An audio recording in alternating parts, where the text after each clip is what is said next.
The trading station of Velis Prime floated peacefully in the darkness of space, its lights twinkling like stars against the massive gas giant below. Inside the station, the Velans went about their daily business. These gentle creatures had 4 thin arms, large eyes, and skin that shimmered in soft blues and purples. They traded goods, created art, and discussed philosophy. Violence was something they only knew from history books. Elder Veselin stood in the observation deck watching cargo ships come and go. She was old, even by Velan standards. Her skin faded to a pale lavender. She had seen the station grow from a small outpost to a thriving colony of 15,000 souls. Today was supposed to be like any other day. Then the alarm screamed to life. The first explosion tore through the eastern docking bay. Veselin felt the station shake beneath her feet. Through the viewport she saw them coming. Ships, dozens of ships. Dark, angular vessels that looked like they were built from nightmares and scrap metal. The Krath swarm had arrived. The Krath were raiders, pirates who terrorized the outer colonies. They looked like massive insects with hard shells covering their bodies and mandibles that could crush metal. They had been raiding for 300 years and no one had ever stopped them. The station's defenses tried to fight back. A few automated turrets fired their weapons, but the Krath ship simply absorbed the damage and kept coming. Within minutes, the Krath boarding parties smashed through the hull. The screaming began. Veselin ran to the command center, her forearms trembling. The other council members were already there, their faces pale with terror. "Send the distress signal," she ordered. "Send it on all frequencies. Someone must help us." The communications officer, a young Velan named Resmi, worked frantically at his console. "The signal is broadcasting, Elder. I'm sending it to the Galactic Coalition, to all nearby systems, to anyone who might hear." "Will they come in time?" Another council member asked. No one answered. They all knew the truth. The coalition moved slowly. They had procedures, committees, debates. By the time they decided to send help, Velis Prime would be nothing but a looted husk. On the view screen, they watched the Krath systematically take over their home. The raiders moved through the station like a plague, taking whatever they wanted and whoever resisted. The Velans had no weapons, no soldiers, no way to fight back. They could only hide and hope. Hours passed. The distress signal continued broadcasting into the void. The coalition responded with a message that made Veselin's heart sink. "We have received your request for aid. A diplomatic mission is being prepared. Estimated arrival 3 weeks, 3 weeks." They would all be dead or enslaved in 3 days. Then something unexpected happened. A new message appeared on the screen. The text translated automatically by the station's computers. Distress signal received. UNSC Indomitable responding. "ETA, 4 days, hold on. We're coming." Resmi looked up from his console, confusion written across his face. "Elder, I don't understand." "The UNSC? That's the United Nations Space Command. From Earth." "Earth?" Veselin searched her memory. The name was familiar but distant. She accessed the station's database and felt her blood turn cold. Earth is classified as a Class 12 death world. It says here that the dominant species, humans, are considered extremely dangerous. The council members looked at each other with fear. Death worlds were planets so hostile that most species couldn't survive there for an hour. And humans had evolved there. What kind of creatures must they be? "Should we cancel the request?" Resmi asked. Veselin looked at the screen showing the Krath destroying her home, heard the distant sounds of her people crying for help. "No," she said quietly. Dangerous or not, they're the only ones who answered. Far away across the vast emptiness between stars, Captain Han Taman stood on the bridge of his ship. The Indomitable was a destroyer, sleek and powerful, with 2 smaller frigates serving as escorts. They had been on a routine mapping mission in deep space when the distress call came through. Taman was a man in his early 40s, with short dark hair showing gray at the temples and eyes that had seen too much combat. He had joined the military 20 years ago, back when humanity was still fighting wars against itself. Now they had reached the stars, and he had hoped those days of violence were behind him. "Captain, the distress call is verified," said Lieutenant Kang Mira from the tactical station. She was younger than Taman, sharp and precise in everything she did. "It's coming from Velis Prime. The Krath swarm is attacking the station." "How many ships?" Taman asked. 18 confirmed, sir. "Maybe more." Mira paused. "Sir, the Krath have never been defeated. They're known for taking hostages and executing them if anyone interferes." Commander Park Jinho, the executive officer, stepped closer to the captain's chair. He was Taman's oldest friend, and he spoke quietly so only the captain could hear. Taman, we're one destroyer and 2 frigates. We'd be going up against an entire fleet. Maybe we should wait for reinforcements. Taman looked at the star chart, calculating distances and time. 4 days to reach Velis Prime. If they waited for the coalition fleet, it would take weeks. He thought about the Velans hiding in their station, waiting for help that wouldn't arrive in time. He remembered another station, years ago, before humanity joined the galactic community. He remembered being the one waiting for rescue, watching his crew die one by one because help came too late. No, Taman said, his voice firm. We're going, full burn. Get us there as fast as possible. Sir, the odds, Jinho began. I know the odds, Commander. Taman stood up and walked to the viewport, staring at the stars ahead. But somewhere out there, people are dying. They called for help. We answered. That's what we do. That's what makes us human. The bridge crew exchanged glances. They all knew what the captain meant. Humanity had fought its way up from a brutal world where everything tried to kill them. They had survived by helping each other, by refusing to leave anyone behind. Now they were bringing that same stubborn determination to the stars. All hands battle stations, Taman ordered. Engineering, I want maximum speed. Tactical, start analyzing everything we know about Krath vessels. Communications, send a message to the Velans. Tell them help is on the way. The Indomitable's engines flared bright blue as the ship accelerated. Behind them, the 2 frigates matched their pace. 3 small human ships racing toward an enemy fleet that outnumbered them 6-1. On Velis Prime, Elder Vasselin received the message. The humans were coming. She didn't know if she should feel hope or terror, perhaps both. She gathered her people and told them to hold on, to survive, to wait. The Deathworlders were coming to save them. 4 days of burning through space brought the human fleet to the edge of the Velis system. Captain Taman stood on the bridge as the Indomitable dropped out of faster-than-light travel. The moment they arrived, the sensors began feeding data to the tactical displays. Lieutenant Mira studied her screens with intense focus. Captain, I'm reading 18 Krath vessels. They've completely surrounded the station.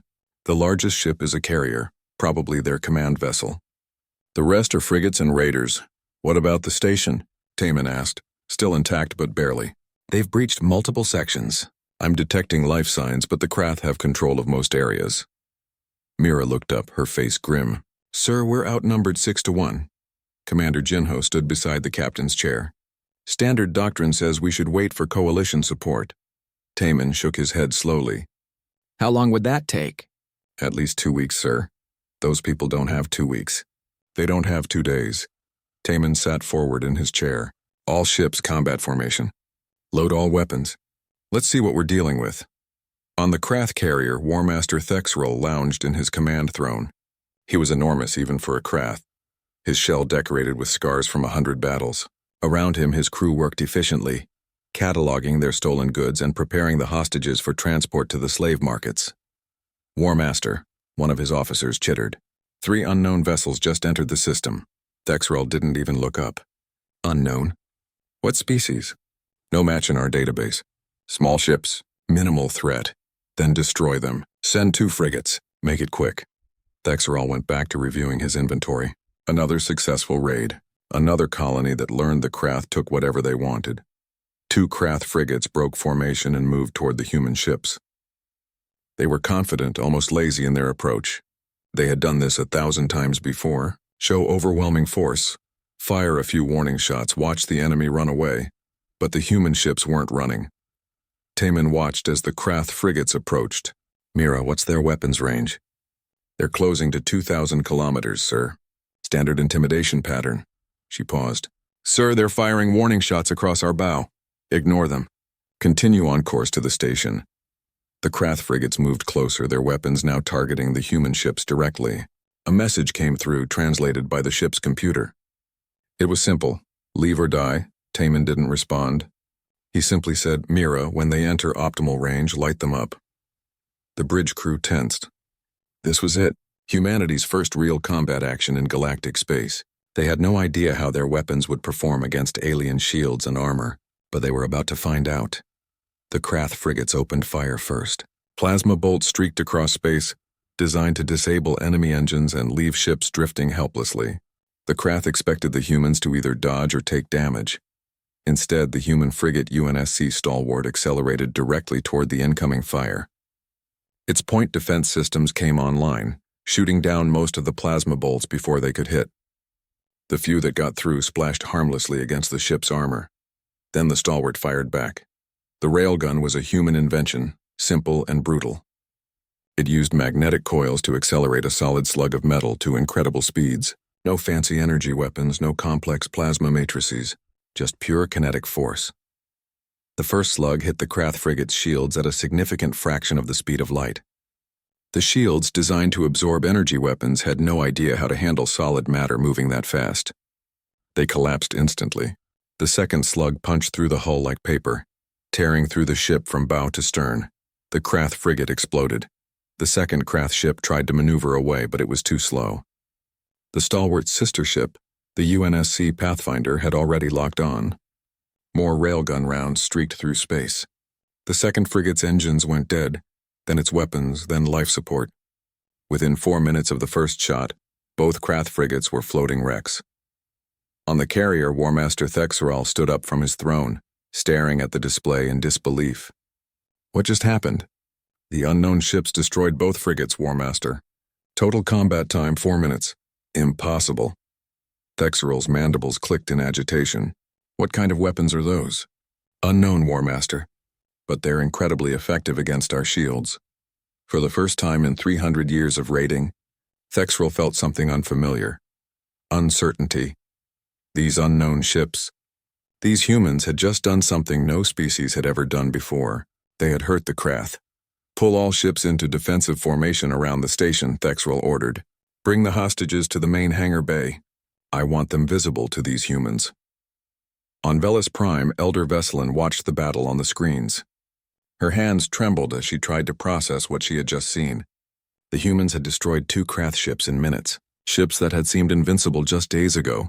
What are they? Resmi whispered. Vesselin pulled up the Earth database entry again and read it more carefully this time. It says here that humans evolved as persistence hunters. They would chase prey for days until the animal collapsed from exhaustion. They can survive injuries that would kill most species. They have an unusually high pain tolerance. Their world tried to kill them in every way possible, so they learned to kill back. The screen showed the 3 human ships moving steadily toward the station, not rushing, not retreating, just advancing with cold determination. They're Deathworlders, Vesselin said softly, and they came to help us. A new message appeared from the Krath carrier. This time it was a video feed. It showed War Master Thexeral standing in a massive hangar bay. Behind him, 200 Velans huddled together in terror, surrounded by armed Krath warriors. Unknown vessels. Thexeral's voice came through. I am War Master Thexeral of the Krath Swarm. You have interfered in our operation. This is unacceptable. He gestured to the hostages. Withdraw from this system immediately, or I will execute 10 hostages every hour until you leave. You have 1 hour to decide. The transmission ended. The bridge of the Indomitable fell silent. Everyone looked at Captain Taman. This was the Krath's favorite tactic. No coalition species ever risked civilian lives. The Krath knew they could do whatever they wanted as long as they had hostages, but they had never dealt with humans before. Taman stood up slowly. Open a channel. All frequencies. Make sure everyone can hear this, Mira nodded. Channel open, sir. Taman spoke calmly, his voice carrying the weight of absolute certainty. War Master Thexeral, this is Captain Han Taman of the United Nations Space Command. You have 1 hour to release all hostages and surrender your vessels. If you harm even one civilian, there will be no negotiation, no mercy, and no escape. You have attacked innocent people under the protection of the galactic community. That ends now. You have 1 hour. Choose wisely. The channel closed. Commander Jinho raised an eyebrow. Taman, we're still outnumbered. How are we going to pull this off? Taman looked at his friend and smiled. It wasn't a friendly smile. It was the smile of a predator that had just caught the scent of prey. Jinho, get Lieutenant Yuna and her Marines ready. We're going to board that carrier. Boarding action? Against a Krath carrier? That's suicide. Not for us, Taman said. We're human. We're very good at things other species think are impossible. In the Marine Bay, Lieutenant Choi Yuna gathered her 60 Marines and began explaining the mission. When she finished, none of them looked worried. Instead, they looked eager. They had trained their entire lives for moments like this. Time to show the galaxy what humans could do. The hour passed slowly. On the Krath carrier, War Master Thexrel waited for the humans to retreat. They always retreated. Every species valued life too much to risk hostages. The humans would leave and the Krath would finish their raid in peace. But the human ships didn't move. They held their position, waiting. War Master, the hour is up, one of his officers reported. The humans have not responded. Thexrel felt a strange sensation.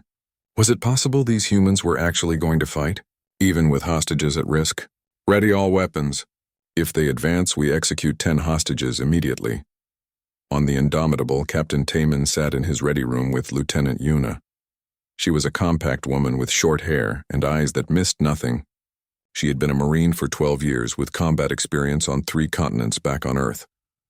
The carrier has 800 Krath warriors, Taman said, showing her the tactical display. You'll have 60 Marines. The hostages are held in the main hangar bay here. Heavy guard presence. Multiple defensive positions. Yuna studied the display calmly. Stealth insertion? Yes, we'll create a diversion with the main fleet. Draw their attention to the front. You'll use stealth pods to breach at 3 points. Here, here, and here. Taman pointed to sections of the carrier. Fight your way to the hangar, secure the hostages, and hold position until we can extract you. Time limit? 20 minutes from breach to hostage secure. Any longer and the Krath will have time to organize a proper defense. Yuna nodded slowly. 60 Marines against 800 warriors. 20-minute time limit. Hostile environment. Unknown enemy capabilities. She looked up at Taman and smiled. Sir, with all respect, you're making this sound harder than it is. Taman couldn't help but smile back. Lieutenant, you're either crazy or the most confident person I've ever met. I'm human, sir. Crazy and confident kind of come with the package. Yuna stood up and saluted. My Marines are ready. We won't let those people down. After she left, Commander Jinho entered the ready room. Taman, are you sure about this? We're betting everything on a boarding action. I'm sure, Taman said. The Krath think hostages make them safe. We're going to teach them that nothing makes you safe from humans when you hurt innocent people. 30 minutes later, the human fleet began their attack. The Indomitable and both frigates opened fire on the Krath defensive formation. Railgun rounds streaked through space, forcing the Krath ships to maneuver and defend. Thexrel watched with satisfaction. The humans were attacking head-on just as he expected. Foolish. Return fire, he ordered. Focus on their destroyer. Cripple it. What Thexrel didn't see were the 3 small pods launching from the back of the human ships. They were coated in stealth materials that made them almost invisible to sensors. Inside each pod, 20 Marines sat in combat armor, breathing slowly, preparing themselves. Sergeant Lee Hyunwoo led the first pod. He was a veteran of the Pacific campaigns back on Earth, a man who had seen the worst of human warfare and survived. Next to him sat Corporal Nam Sujin, who was smaller than most Marines but had a talent for explosives that bordered on artistic. 2 minutes to breach, the pod pilot announced. Hyunwoo checked his rifle one last time. It was a simple weapon by galactic standards, using chemical propellants to fire metal rounds. But it was reliable and it hit hard. Remember the plan. We go in fast, we go in hard, and we don't stop until those hostages are safe. Clear? Clear, Sergeant, the Marines responded. The pods hit the carrier's hull simultaneously at 3 different points. Shaped charges blew holes through the metal, and the Marines poured through before the Krath even knew they were there. The first Krath warriors they encountered died without understanding what killed them. The Marines moved like a storm through the corridors, their training and instincts taking over. Every corner was checked, every threat eliminated with brutal efficiency. The Krath were fierce warriors. They had natural armor plating and venom that could paralyze most species, but they had never fought humans before. Hyunwoo's squad encountered a defensive position. 10 Krath warriors behind barricades with heavy weapons. Standard tactics would be to find another route or wait for support. Hyunwoo threw a flashbang grenade, charged through the confusion and killed 3 Krath before they could react. His Marines followed, and within seconds the position was overrun. A Krath warrior managed to strike Hyunwoo with a venomed claw, injecting poison directly into his shoulder. He felt the burning pain spreading through his arm. The venom would have killed most species in seconds, paralyzing their nervous system. Hyunwoo felt it, acknowledged it, and then ignored it. Pain was just information.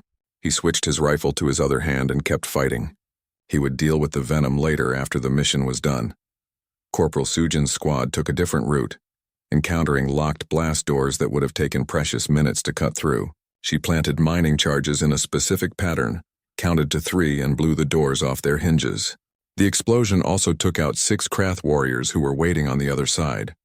Lieutenant Yuna's command squad moved toward the hangar bay, following the planned route. They encountered more resistance as they got closer.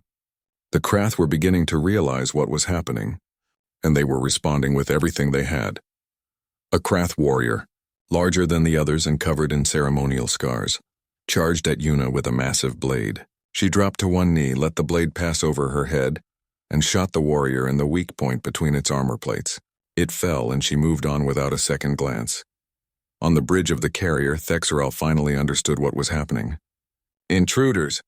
They're inside the ship. All warriors to the hangar bay! Protect the hostages! But it was too late. The 3 Marine squads converged on the hangar bay from different directions. The Krath guards tried to respond, tried to execute hostages as threatened, but the Marines were too fast. Yunwu's squad came through the main entrance, laying down suppressing fire. Sujin's squad breached through a sidewall using more explosives. Yuna's command squad dropped from above, rappelling from a maintenance shaft. The fight lasted 3 minutes. The Krath warriors fought bravely, but they were facing humans who refused to stop, refused to slow down, refused to acknowledge pain or fear. One Marine took a plasma bolt to the leg and kept fighting from a kneeling position. Another Marine's armor was torn by Krath claws, but he simply grabbed the warrior and threw it into its companions. When the smoke cleared, every Krath guard in the hangar was either dead or unconscious. The Marines had secured the hostages. Total time from breach to mission complete, 18 minutes. Yuna activated her communicator. Captain, hangar bay secure. All hostages safe. We're ready for extraction. On the Indomitable's bridge, Taman allowed himself to breathe. Outstanding work, Lieutenant. Hold position. We're coming to get you. Thexerel watched his tactical display as section after section of his carrier reported losses. These humans had boarded his ship with a tiny force and torn through his warriors like they were nothing. It was impossible. It was humiliating. It was terrifying. All ships, emergency retreat, he ordered. Activate FTL drives? The Krath fleet began jumping to faster-than-light speeds, abandoning their carrier and their wounded. Within minutes, only the carrier remained, damaged and drifting. On Velis Prime, Elder Vesselin watched the Krath fleet disappear. The humans had done it. They had actually done it. She felt something she hadn't felt in days. Hope. In the carrier's hangar bay, the Velen hostages stared at their rescuers. They had expected monsters, terrifying creatures from a death world. Instead, they saw humans removing their helmets, smiling, offering water and medical attention. A young Velen child approached Sergeant Hyunwoo, who was finally letting a medic treat his venomed shoulder. Are you really from a death world? The child asked. Hyunwoo looked at the child and smiled gently despite the pain. Yeah, kid, we are. But that just means we're really good at keeping people safe. The day after the battle, Captain Taman stood in the docking bay of Velis Prime and watched his Marines help repair the damaged sections of the station. They worked alongside the Velens, carrying equipment, sealing hull breaches, and restoring power to critical systems. Some of them still bore injuries from the fighting, but they refused medical leave until the work was done. Elder Vesselin approached him slowly. She had requested this meeting, wanting to meet the human commander face to face. She had expected to see a warrior, perhaps scarred and intimidating like the Krath. Instead, she saw a tired man with kind eyes and gray in his hair. Captain Taman, she said, bowing in the Velen way. I wanted to thank you personally. You saved my people. Taman returned the bow. I'm sorry we didn't arrive sooner, Elder. We came as fast as we could. Vesselin was surprised. An apology? From a military commander who had just won an impossible victory. Captain, you have nothing to apologize for. You did what the entire Galactic Coalition would not do. You risked your lives for people you had never met. That's what we do, Taman said simply. Someone needed help. We answered. Over the next few days, the human ships remained at Velis Prime, making sure the station was secure. The Marines mingled with the Velens, and slowly the locals began to understand something strange. These Deathworlders were not monsters. They were polite, compassionate, and gentle unless protecting others. Resmi, the young communications officer, watched Corporal Sujin show a group of Velan children how to make paper airplanes. The children laughed as the simple toys flew through the air. "I don't understand," Resmi said to Elder Veselin. "These are the same warriors who destroyed the Krath. How can they be so different?" Veselin had been thinking about this question for days. "I think that is exactly what makes them dangerous. They can be violent when needed, but they choose not to be. That choice, that control, is what makes them truly powerful." Meanwhile, across the galaxy, word of the incident spread at faster than light speeds. The Galactic Coalition Council convened an emergency session. The chamber was filled with representatives from hundreds of species, all discussing the same thing: humanity. The head of the coalition military, a being called Venkor from a species known for strategic thinking, presented the analysis. The humans engaged a Krath fleet with a force 1/6 the size and won decisively. They then conducted a boarding action that military scholars are calling impossible. 60 soldiers defeated 800 warriors in under 20 minutes. A council member from a peaceful species called the Yana spoke up. "How is this possible? What kind of weapons do they have?" "That's what makes this concerning," Venkor replied. "Their weapons are primitive by our standards. Kinetic projectiles, chemical explosives, nothing exotic. The advantage isn't technology. It's the humans themselves." He displayed Earth on the main screen. Earth is a Class 12 death world. Gravity is twice what most species consider normal. The atmosphere has high oxygen levels that would be toxic to many of us. The planet has extreme weather, deadly predators, and diseases that kill millions. Humanity evolved in constant danger. They are built for survival and combat in ways we are not. Another council member, an insectoid species, asked nervously, "Should we be concerned? Are humans a threat to the coalition?" Ambassador Yoon Ji-won, humanity's representative, stood to address the council. She was a woman in her 50s with silver hair and a calm demeanor. "Members of the council, I understand your concern. Yes, humans come from a harsh world. Yes, we are capable of violence. But that's not what defines us." She paused, letting her words sink in. "What defines us is choice. We could have ignored the distress call from Velis Prime. It wasn't our territory, not our responsibility. We could have waited for the coalition fleet, but we didn't, because we refused to let innocent people suffer when we have the power to help." "But you're dangerous," the Yana representative said. "Your warriors kept fighting despite injuries that would kill our soldiers." "Yes, we're dangerous," Ji-won agreed, "but only to those who threaten the innocent. You don't fear us because we're violent. You fear us because we choose when to be violent, and we choose to be violent only in defense of others. That's who we are. That's who we will always be." The council debated for hours. Some wanted to isolate Earth to limit human expansion into the galaxy. Others saw an opportunity. The galaxy had many peaceful species, but few who could truly defend themselves. Perhaps humanity could be that defense. In the end, the council passed a resolution. Humanity would be permitted to establish peacekeeping forces in the outer reaches. They would be watched carefully but given the freedom to respond to threats. Ambassador Ji-won accepted the terms, knowing it was the best outcome they could hope for. Humanity was being given a chance to prove themselves. She just hoped they wouldn't disappoint. While the coalition debated, the Krath swarm licked its wounds. In a hidden base deep in uncharted space, the Krath warlords gathered. Warmaster Thexrel stood before them, explaining what had happened at Velis Prime. "You lost to a single destroyer." One of the warlords chittered in disbelief. "The Krath swarm has never been defeated." "These humans are different," Thexrel insisted. "They don't fight like other species. They don't fear death. They don't stop when injured. They are truly dangerous." The Supreme Warlord, an ancient Krath covered in scars, spoke quietly. "We have ruled the outer reaches for 3 centuries because we were the most feared. If we allow this defeat to stand, others will challenge us. We must destroy these humans and make an example of them." "But how?" Thexrel asked. "We outnumbered them 6-1 and still lost." "Then we will use 60-1, the Supreme Warlord said. "Gather every ship, every warrior. We will crush Velis Prime and show the galaxy that the Krath are still supreme." The order went out across the Krath network. A massive fleet began to assemble. 60 warships, the largest force the Krath had ever gathered. They would make humans regret interfering. Back on Velis Prime, Lieutenant Mira was offered a new assignment. She was to remain at the station permanently, commanding a small human detachment for security, and to train Velen defense forces. She accepted without hesitation. Over the past week, she had come to care about these people. The Velens had given her a new perspective on why humanity's military existed. It wasn't about power or conquest. It was about protecting those who couldn't protect themselves. On her last day aboard the Indomitable, Captain Taman met with her privately. "You know this won't be easy," he said. "You'll be alone out here, far from home." Mira smiled. "Sir, I won't be alone. I'll have the Velens.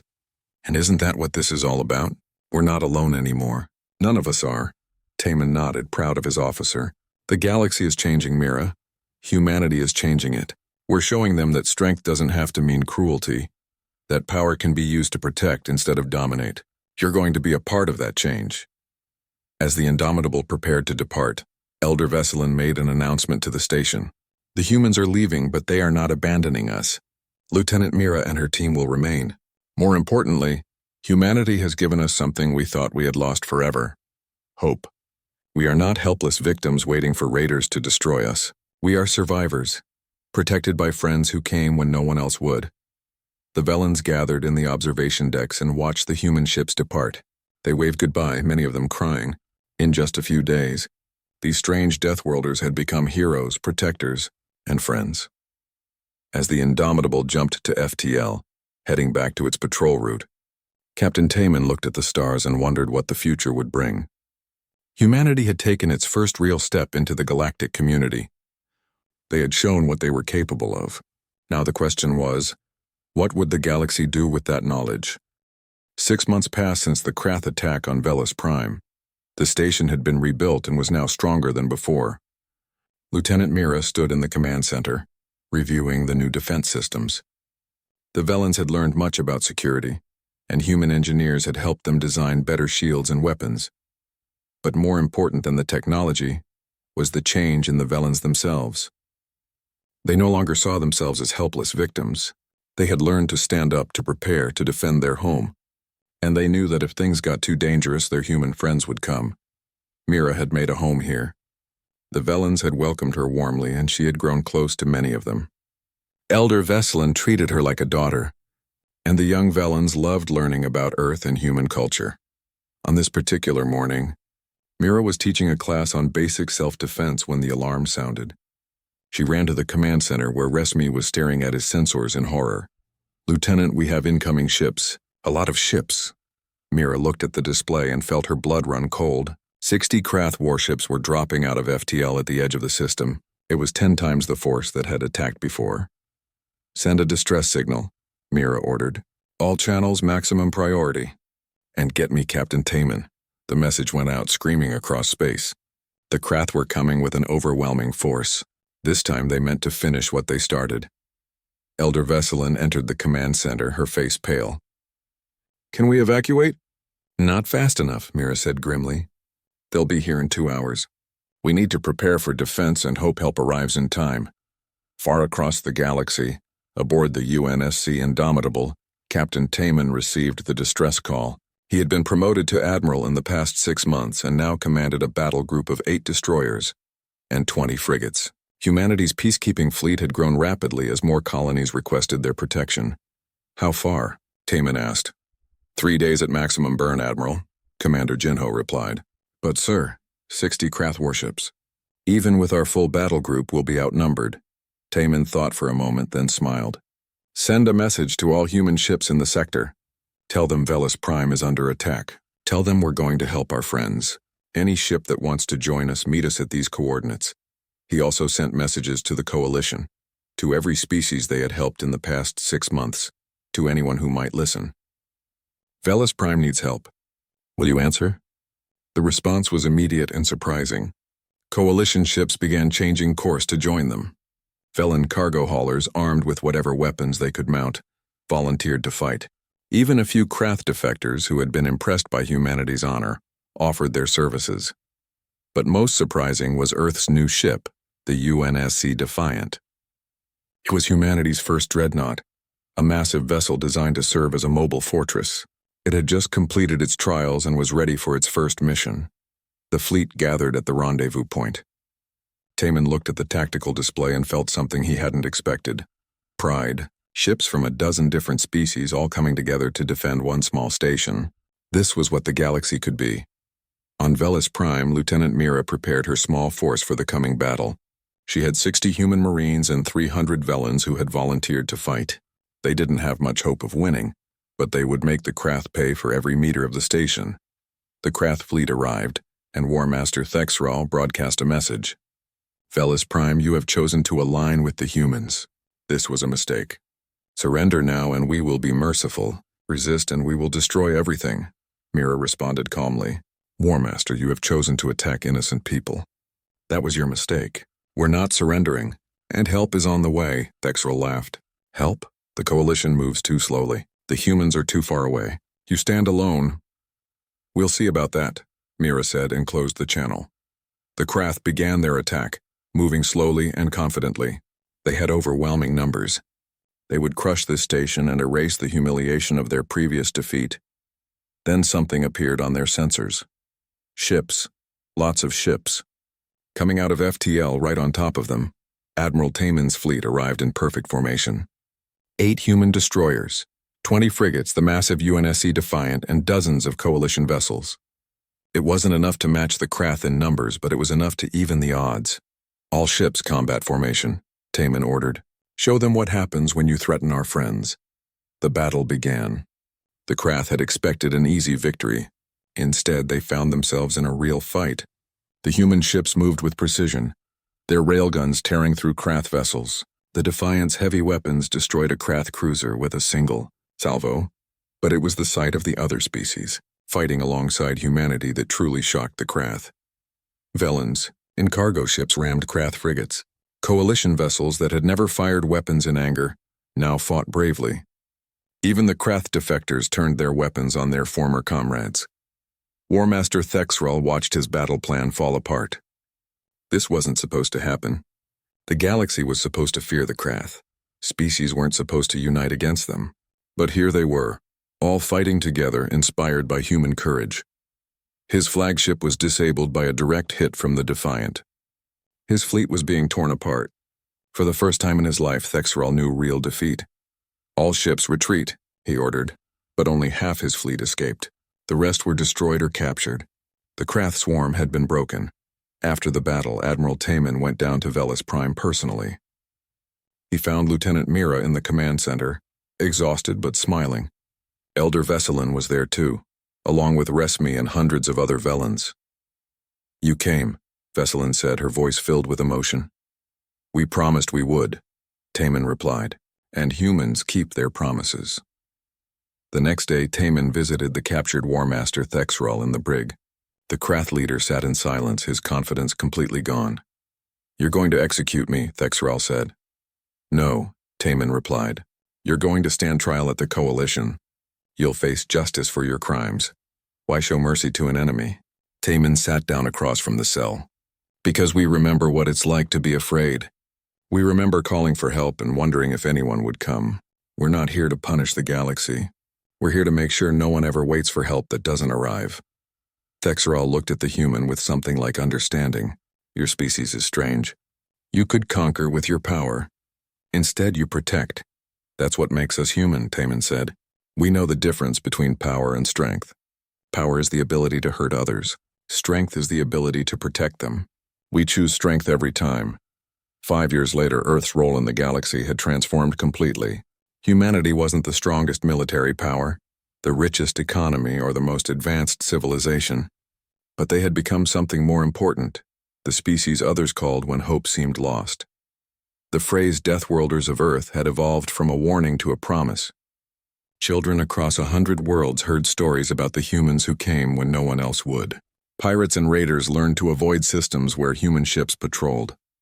Colonies on the dangerous frontier requested human protection. And on Velis Prime, now a thriving hub of trade and culture, a monument stood in the central plaza.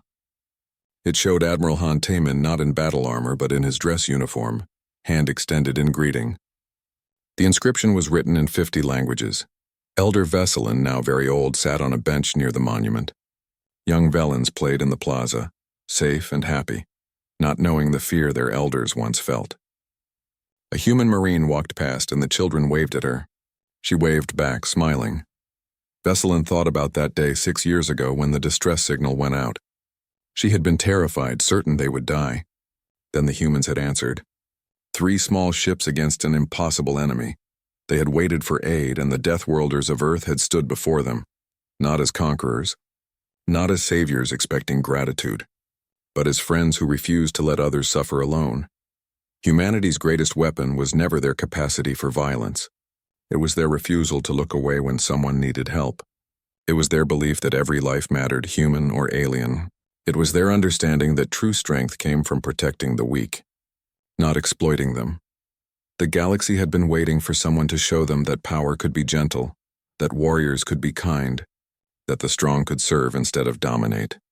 They had waited for that lesson, and humanity had taught it to them, one rescue at a time. As the sun set over Velis Prime, casting golden light across the plaza, Veselin read the inscription one more time. She smiled, remembering the young captain who had kept his promise, the Marines who fought despite impossible odds, the ambassador who had spoken so eloquently about human nature.